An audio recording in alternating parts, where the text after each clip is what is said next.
ଜାଣିଛ କିଏ ସେ? ରାମଙ୍କ ସ୍ତ୍ରୀ। ଆଉ ରାମ କିଏ?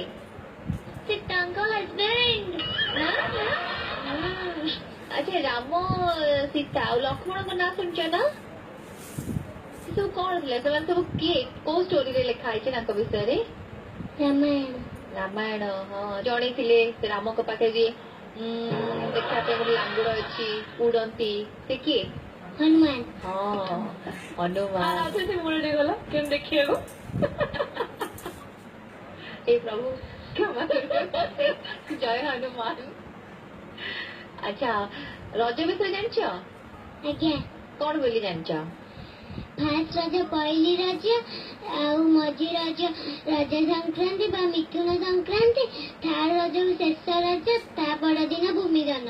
ଆଉ କଣ କଣ ପିଠା ଖାଅ ସବୁ ରଜରେ? ପୋଡ ପିଠା, ଆଉ ଚକୁଳି ପିଠା, ଆଉ ମଣ୍ଡା ପିଠା, କାକରା ପିଠା। ଏ ଚକୁଳି ପିଠାଟା କୋଉ କଲର? ଧଳା। ହଁ ଆରେ ଜଣା ଅଛି ଆଉ ପୋଡ ପିଠାଟା କେମିତି ଦେଖିବା ପାଇଁ? ମୋଟା ମୋଟା। ତମେ ମଣ୍ଡା ନା ଚକୁଳି? ମୁଁ ଚକୁଳି। ଆଚ୍ଛା ହଉ ଚକୁଳି। ଆମେ ତ ଚକୁଳି ଡାକିବୁ ତମକୁ ଏଥର। ହଁ ନା। ହଁ ତମେ କହିଲ ତମେ ଚକୁଳି ବୋଲି। ନା ଚକୁଳି ନା, ଚକୁଳି ବି ପତଳା। ହେଲା ତମେ ଚକୁଳି ଆଉ ତମେ ପତଳା ଚକୁଳି ପତଳା। ଆଚ୍ଛା ଗୋଟେ ଡାନ୍ସ କରିକି ଆମକୁ ଦେଖେଇ ଦો, ମନ ଖୁସି କରିଦିଅ।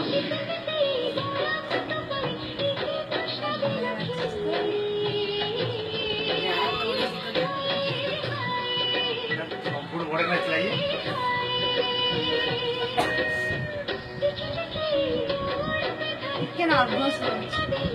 ଫାଷ୍ଟ ଟାଇମ୍ ସେ ଜଜେସ୍ ମାନଙ୍କ ଉପରେ ନଜରଟା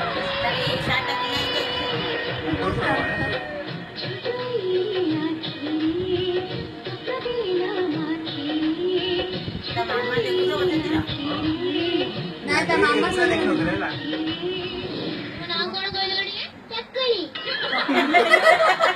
ଆଉ ଥରେ କହିଦିଅ। ଚକୁଳି।